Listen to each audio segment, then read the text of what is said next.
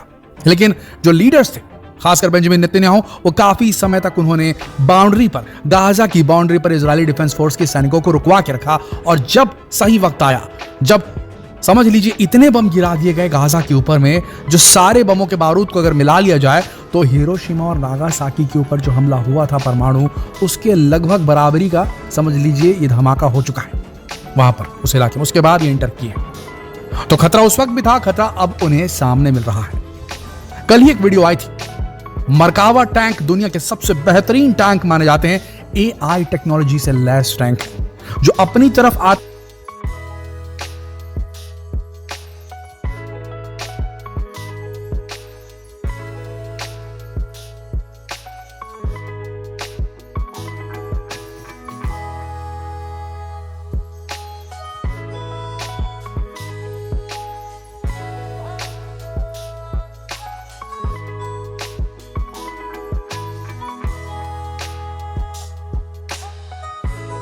हुए गोले, यहां से खुद तो गोले मार ही सकते हैं टारगेट के ऊपर, पर इनके तरफ कोई अगर गोला आए, कोई इनको हिट करे एंटी टैंक मिसाइल से, तो उसको भी एक पर्टिकुलर रेंज के अंदर वो हवा में ही नष्ट कर सकते हैं। ऑलमोस्ट एक फाइटर प्लेन के जैसी कैपेबिलिटी, एक एयर डिफेंस सिस्टम किस्म का चीज, यहां पर लैंड डिफेंस सिस्टम आप कह सकते हैं इसे। मरकावा टैंक का एक वीडियो जारी होता है जिसमें हमास का एक फाइटर जो है अपने कैप के ऊपर में गोप्रो किस्म का कैमरा लगा करके जाता है, दौड़ते हुए झाड़ियों से निकलता है, दौड़ते हुए जाता है और एक्सप्लोसिव लगाता है मरकावा टैंक के ऊपर, और वहां से भागता है दौड़ करके, फिर झाड़ियों के पीछे छुप जाता है और उसके बाद उस टैंक में धमाका हो जाता है। सोचिए जरा, हमास के लड़ाके किस लेवल तक जा चुके हैं, उन्हें कोई डर नहीं है। फिर एक वीडियो जारी होता है, कंधे पर लॉन्चर रख करके एक रॉकेट फायर किया जाता है, मरकावा टैंक ब्लास्ट हो जाता है। ये कुछ भी नहीं है। यहां पर हम एकदम बेफिक्री की बात कर रहे हैं, निडरता की बात कर रहे हैं। इनके पास खोने के लिए कुछ नहीं, इनको मालूम है आज नहीं कल ये मरेंगे, तो मरने से पहले ये मारना चाहते हैं हमास के लड़ाके। सबसे बड़ी बात दोस्तों, अलग अलग प्रकार के ट्रैप्स, बूबी ट्रैप्स लगा करके इन्होंने गाजा की जमीन में कुछ ऐसा बिछा के रखा है कि कदम पड़ते ही भाप बन जाए। एक्सप्लोजिव ट्रैप्स इन्होंने लगाए हैं, इन्होंने कामोफ्लाज डिवाइसेस का इस्तेमाल किया, यानी कि ऐसे डिवाइसेस जो कि छद्म आवरण के साथ होते हैं, उन्हें पहचानना, उन्हें देखना मुश्किल हो जाता है। एक तो फॉरेन एनवायरनमेंट, वहां अंदर जाना, वहां इन डिवाइसेस को खोजना बेहद मुश्किल, गलती होती है और गलती हुई भी। एक पूरा टैंक इसी प्रकार के एक एक्सप्लोजिव ट्रैप के ऊपर चला गया और प्रेशर पड़ने की वजह से उसमें प्रेशर ट्रिगर्स लगे रहते हैं या फिर उन्हें ट्रिप वायर कहा जाता है, वो एक्टिवेट हुआ, ब्लास्ट हुआ, टैंक उड़ा और अंदर कैजुअलिटी हुई। ये घटना घटी, ऐसी कई सारी घटनाएं घट रही वहां पर गाजा के अंदर इजरायली टैंकों के साथ। दोस्तों, आईईडीज का खतरनाक इस्तेमाल करके रखा है वहां पर बूबी ट्रैप। कतर करोड़ों रुपए अपनी जेब में भर चुका है। भारत अभी तक शांत था, लेकिन इस बार कतर को दुनिया के सामने जलील करने की कोई भी कसर भारतीय सरकार नहीं छोड़ने वाली। पूरी डेवलपमेंट क्या है जानेंगे इस छोटे से वीडियो में। भारत के द्वारा इस महान कारनामे करने के लिए इस वीडियो को एक लाइक जरूर करें। साथ ही इसी तरह और भी नॉलेजेबल वीडियो देखने के लिए इस चैनल को सब्सक्राइब जरूर करें। भारत जरूर बैक चैनल से अपने नागरिकों को कतर से निकालने की कोशिश कर रहा है, लेकिन साथ ही साथ दुनिया के सामने कतर का असली चेहरा भी सामने निकलकर आ रहा है। चोरी की खबर के बाद कतर एयरवेज के भारतीय ऑफिस पर छापेमारी शुरू हो चुकी है और शुरुआती खबरों के मुताबिक कतर पर 57,000 करोड़ रुपए का गमन करने का आरोप लगा है।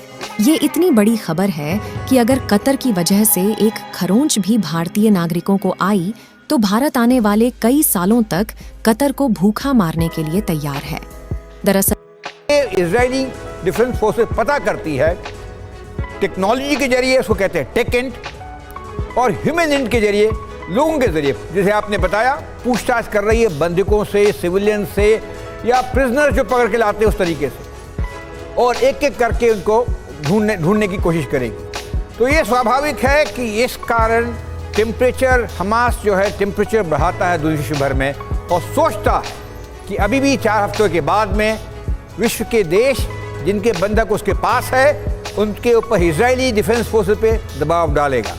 मगर जो हम देखते हैं पुरानी इजराइल की जो टीचिंग रही है, इजरायली दबाव में नहीं आए हैं। जी, गाजा में आईडीएफ ने फिर दी है चेतावनी। लोगों को 4 घंटे का समय दिया गया है। सबको दक्षिण गाजा में जाने को कहा गया है। नॉर्थ गाजा पूरी तरह से खाली करो, ये आह्वान कर दिया है आईडीएफ ने। नॉर्थ गाजा को पूरी तरह से खाली कर दिया जाए और यहाँ पर जो आम नागरिक मौजूद हैं वो साउथ गाजा में चले जाएं। साउथ गाजा कहा गया है। आखिर कौन है याह्या सिनवार जिसे इजराइल बगदादी की मौत मारने की कस्में खा रहा है?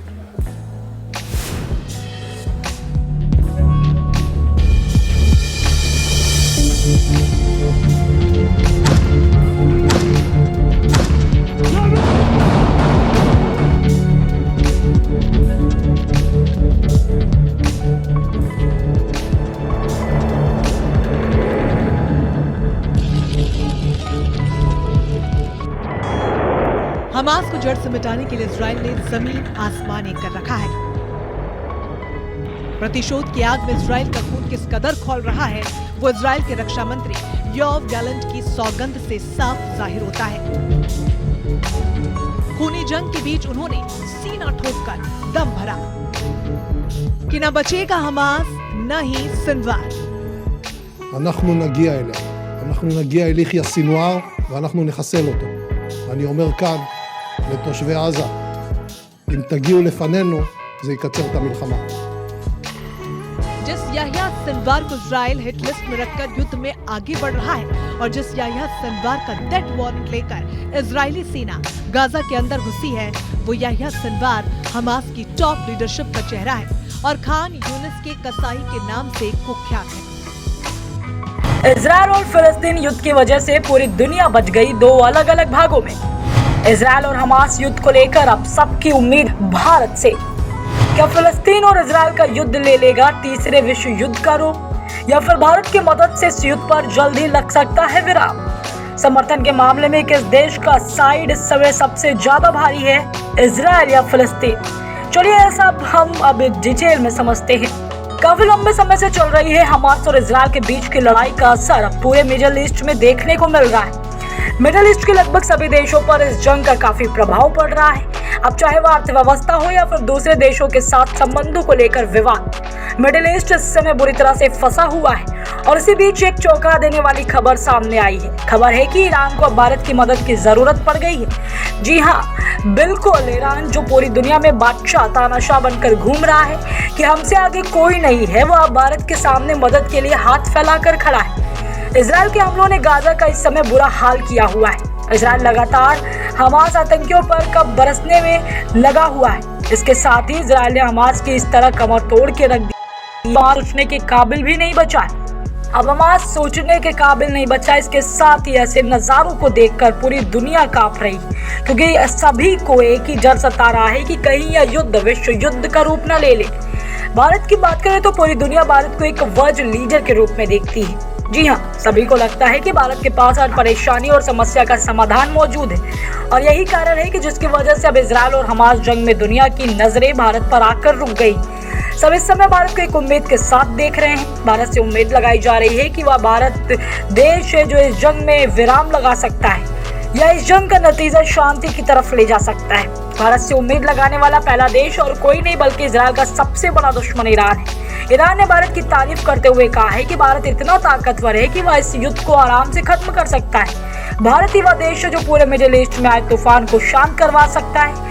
भारत चाहे तो किसी भी जंग को रुकवा सकता है। इसके साथ ही ईरान ने यह भी कहा है कि भारत को इजराइल का साथ देने के चक्कर में गाजा को नजरअंदाज नहीं करना चाहिए। ईरान से पहले भी युद्ध की वजह से परेशान देश भारत से बातचीत कर चुके हैं और जल्द ही अमेरिका के विदेश मंत्री भी भारत आने वाले। इससे पूरी दुनिया में भारत का दबदबा तो बिल्कुल साफ है। पूरी दुनिया को भारत की ताकत का अंदाजा है। सबका यही मानना है कि भारत रूस यूक्रेन युद्ध में ड्रोन विमानों से हुई तबाही को पूरी दुनिया देख चुकी है। इस युद्ध में दुनिया ने देखा कि किस तरह यूक्रेन के ड्रोनों ने रूसी टैंकों को तबाह किया, उनके चीथड़े उड़ा दिए। दोस्तों, रूस यूक्रेन युद्ध से सबक लेते हुए भारत ने भी आधुनिक ड्रोन विमानों पर तेजी से काम करना शुरू कर दिया था, और इसी का नतीजा है कि भारत ने एक ऐसे दमदार लड़ाके को तैयार कर लिया है जो चीन और पाकिस्तानी सेना के लिए किसी काल से कम नहीं होगा। ये न केवल उनकी निगरानी करने में सक्षम होगा, बल्कि उनके ऊपर घातक हथियार से हमला भी करेगा। चीन और पाकिस्तान जैसे देश इसका नाम सुनकर ही कांप जाएंगे। तुर्की की अकड़ भी ढीली पड़ जाएगी। दरअसल दोस्तों, हम बात कर रहे हैं भारत द्वारा स्वदेशी तरीके से तैयार किए गए ड्रोन तपस की। तपस यानी tactical airborne platform for aerial surveillance beyond horizon, जिसे भारत के वैज्ञानिकों ने इसीलिए तैयार किया है ताकि ये दुश्मनों के ऊपर आग की बारिश कर सके, क्योंकि तपस का अर्थ होता है आग की बारिश करने वाला। तो दोस्तों, चलिए जानते हैं तपस ड्रोन की ताकत के बारे में, किस तरह से ये ड्रोन चीन और पाकिस्तान के किसी भी नापाक मंसूबे को कुचलने में सक्षम होगा। दोस्तों, तपस BH-201 एक अटैकिंग मेल ड्रोन है। मेल ड्रोन यानी medium altitude long endurance drone, जिसे ADA द्वारा तैयार किया गया है। इस ड्रोन की पहली उड़ान 2016 में आयोजित की गई थी और उसके बाद इस ड्रोन के कई सारे टेस्ट किए जा चुके हैं। इसे जल्द ही भारत की तीनों सेनाओं को दिया जाएगा। सबसे ज्यादा ड्रोन भारतीय थल सेना को प्राप्त होंगे। दोस्तों, तपस ड्रोन खुद ही टेक ऑफ और लैंड कर सकता है, यानी कि इसमें आर्टिफिशियल इंटेलिजेंस का इस्तेमाल किया गया है। ये real time high resolution endurance surveillance and reconnaissance जैसे काम भी कर सकता है। अगर टारगेट को तय कर दिया जाए तो ये लेजर बीम की मदद से लेजर गाइडेड मिसाइल या फ्लाइट जेट के माध्यम से टारगेट को तबाह कर सकता है, यानी कि दुश्मन अब इसकी नजर से बच नहीं पाएंगे।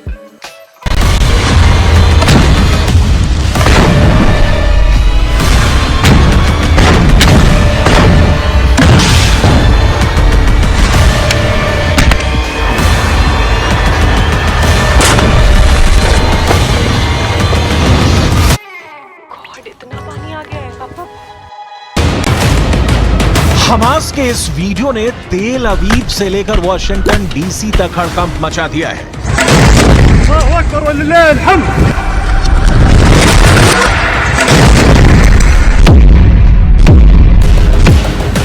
2 मिनट के वीडियो ने इजरायल को चौकन्ना कर दिया है। इसके हर एक सेकंड में इतनी आग है कि गाजा के युद्ध का सबसे खतरनाक चेहरा सामने आ गया है।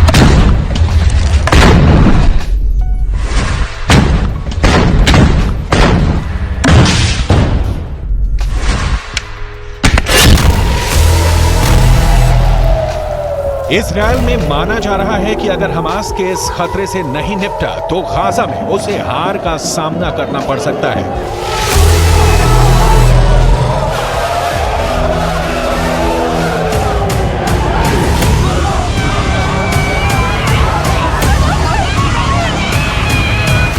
बहुत से हमले हो रहे हैं, बहुत से धमाके हो रहे हैं।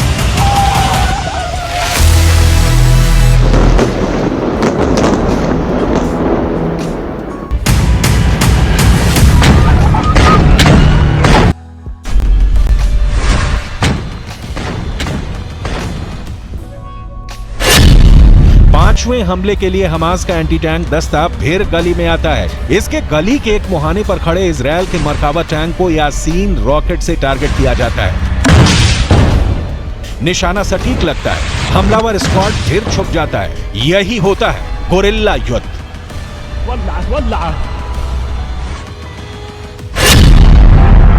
छठे हमले के लिए फिर यासीन रॉकेट से निशाना साधा जाता है। रोड की दूसरी तरफ एक मरकाबा टैंक खड़ा है और फिर धमाका एक दूसरे कैमरे से रिकॉर्ड किया जाता है। राष्ट्रपति द्रौपदी मुर्मू की सेवा से जुड़ी एक अधिकारी को लेकर बड़ी खबर इस वक्त की सुन लीजिए। यहां आपको बता दें कि राष्ट्रपति द्रौपदी मुर्मू की सेवा में एक मेजर को बर्खास्त कर दिया है। राष्ट्रपति द्रौपदी मुर्मू ने पाया गया कि नियमों के उल्लंघन को मेजर ने किया था और इसी के साथ आपको बता दें कि स्ट्रैटेजिक फोर्सेस कमांड के ये मेजर थे, जहां पर इनकी संलिप्तता पाकिस्तान के खुफिया विभाग के साथ थी। इसके साथ ही आपको बता दें बड़ी खबर इस वक्त की, पटियाला पैक के नाम से एक व्हाट्सएप ग्रुप की भी चेकिंग की जा रही है। राष्ट्रपति द्रौपदी मुर्मू ने अपनी सेवा में तैनात मेजर को सस्पेंड कर दिया है और ये जांच जो है मार्च से ही चली आ रही थी। मतलब समझ जाइए, मार्च से ही मेजर की संलिप्तता की जांच हो रही थी।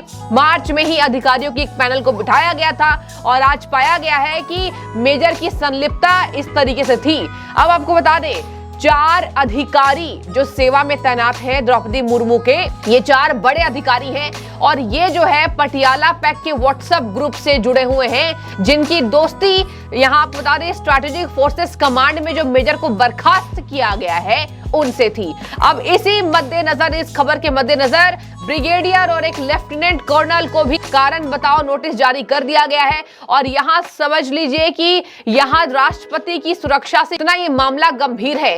4 अधिकारियों को भी तलब किया गया। इसके साथ मेजर की संलिप्तता इसी हफ्ते उनकी तत्काल कार्रवाई करके उनकी सारे कामों को समाप्त कर दिया गया है और उनकी सारी सुरक्षा को भी हटा लिया गया है। इसी के साथ आपको बता दें कि अब ये जांच और कड़ा किया जा रहा है। बता दें आपको, मेजर ने प्रोटोकॉल का उल्लंघन किया। इसके साथ मेजर के एक खुफिया डिवाइस में सारी सेना से जुड़ी इंटरनल कॉपीज थी और इनकी संलिप्तता सोशल मीडिया के जरिए पाकिस्तान के खुफिया विभाग के कहीं कुछ लोगों से थी और यही कारण है कि मेजर की सेवाओं को तत्काल प्रभाव से समाप्त कर दिया गया है। और इसी हफ्ते मेजर पर आपको बता दें सेवा अधिनियम 1950 की धारा 13 और इसी के साथ संविधान के तहत सभी तरीके से धाराओं को लगाकर समाप्त कर दिया गया है। बात करें आरोपी मेजर जनरल की स्ट्रैटेजिक फोर्सेस कमांड यूनिट में तैनात थे और ये राष्ट्रपति द्रौपदी मुर्मू की सेवा में तैनात थे। आगे आपको बता दें कि यहाँ कहा जा रहा है कि खतरा पैदा करने वाले कार्यों का दोषी पाया गया मेजर को और इसी के साथ बर्खास्त मेजर कथित तौर पर सोशल मीडिया से भी ऐसे कई कामों को अंजाम दे चुके हैं। तो समझ जाइए कितना गंभीर मामला। मेजर की दोस्ती भी 4 अधिकारियों से और ये सारे अधिकारी बड़े बड़े रैंक होल्डर्स हैं सेना में। आपको बता दें राष्ट्रपति की शक्ति अत्यधिक होती है। राष्ट्रपति तीनों सेनाओं का सर्वोच्च कमांडर होता है। राष्ट्रपति द्रौपदी मुर्मू के पास ये सारी शक्तियां हैं। वो कभी भी किसी को भी जो जांच के दायरे में है, जिसने नियमों को ताक पर रखकर उल्लंघन किया है, सेना से जुड़े लोगों को राष्ट्रपति बर्खास्त करने की शक्ति रखती हैं। तो यहाँ देखिए दर्शकों, ब्रिगेडियर और लेफ्टिनेंट कर्नल को नोटिस दे दिया गया है। ये इनकी भी जांच दायरे में आ सकती है और राष्ट्रपति की सैन्य अधिकारी को लेकर जो शक्तियां हैं, राष्ट्रपति ने उसका पूरा उपयोग कर लिया है। बता दें सेवा अधिनियम मतलब द्रौपदी मुर्मू जाए तो आज भारत दुनिया का चौथा सबसे बड़ा नेचुरल गैस इंपोर्टर है। पहले जापान, दूसरा कोरिया, तीसरा चाइना और चौथे नंबर पर हमारा भारत है, जिसमें भारत अपनी 50% गैस को सिर्फ कतर से ही आयात करता है, जिसे एक साल में करीब 8.3 3 बिलियन यूएस डॉलर की लागत से खरीदा जाता है। और कतर की टेंशन बढ़ाने वाली खबर यह है कि भारत के आयल मिनिस्टर मोजाम्बिक गए हुए हैं और वहां पर करीब 20 बिलियन यूएस डॉलर के LNG प्रोजेक्ट को रीस्टार्ट किया जा रहा है। कुछ कारणों की वजह से यह प्रोजेक्ट लटका हुआ था, लेकिन जिस तरीके से कतर अपनी हुकूमत को बढ़ाने की कोशिश कर रहा है, इसलिए इन प्रोजेक्ट को फिर से रीस्टार्ट किया जा रहा है। और करेंटली मोजाम्बिक के पास है जो LNG प्रोजेक्ट है, दुनिया का सबसे बड़ा LNG रिजर्व वाला प्रोजेक्ट माना जाता है, जिसमें टोटल LNG के करीब 26% हिस्सेदारी है। मोजाम्बिक की सिर्फ 15%, जापान की 20%, जिसमें भारत की 30% हिस्सेदारी है, और इसमें 3 अलग अलग कंपनियां शामिल हैं। इस LNG प्रोजेक्ट में 1 साल के अंदर करीब 12.8 मिलियन टन गैस का प्रोडक्शन किया जाएगा। इसलिए इसे दुनिया का सबसे बड़ा LNG फैसिलिटी माना जा रहा है, और अभी तो कतर से 48% गैस इंपोर्ट कर रहे हैं। साल 2015-16 की बात की जाए तो भारत करीब 62 से 65% गैस सिर्फ कतर से ही इंपोर्ट कराता था। हालांकि बात करें कतर की तो भारत से इसकी दूरी थोड़ी कम है, इससे यहाँ से जब भारत गैस लेता है तो गैस भारत में जल्दी पहुँच जाती है, और जो रास्ते का फ्यूल खर्च है वह भी कम हो जाता है। लेकिन अब भारत मोजाम्बिक से गैस लेने की शुरुआत करेगा तो वहाँ का मार्ग थोड़ा लंबा है, लेकिन रास्ता फिर भी सीधा है, क्योंकि बीच में कोई भी आइलैंड और रुकावट नहीं है, जिससे समुद्र के रास्ते से सीधे भारत तक गैस को लाया जा सकता है। और सिर्फ 2 से 3 दिनों के अंदर इस रास्ते के सफर को तय किया जा सकता है, और भारत में 2 से 3 दिनों के अंदर गैस पहुंच जाएगी। इसलिए जो भारत कतर से गैस इंपोर्ट करता है, इसकी डिपेंडेंसी जल्द ही खत्म होने वाली है, और कतर को बहुत बड़ा झटका लगने वाला है। साथ है, और आप इसी बात से अंदाजा लगा सकते हैं किसका कितना बड़ा और बुरा इम्पैक्ट कतर के ऊपर पड़ने वाला है, जो कि आज भारत की करीब 48% गैस अकेले एक्सपोर्ट करता है। वहीं कतर की टेंशन को और ज्यादा बढ़ाने के लिए भारत अपने इस नए पार्टनर के प्रोजेक्ट में करीब 20 बिलियन यूएस डॉलर की फंडिंग को और ज्यादा बढ़ाने जा रहा है।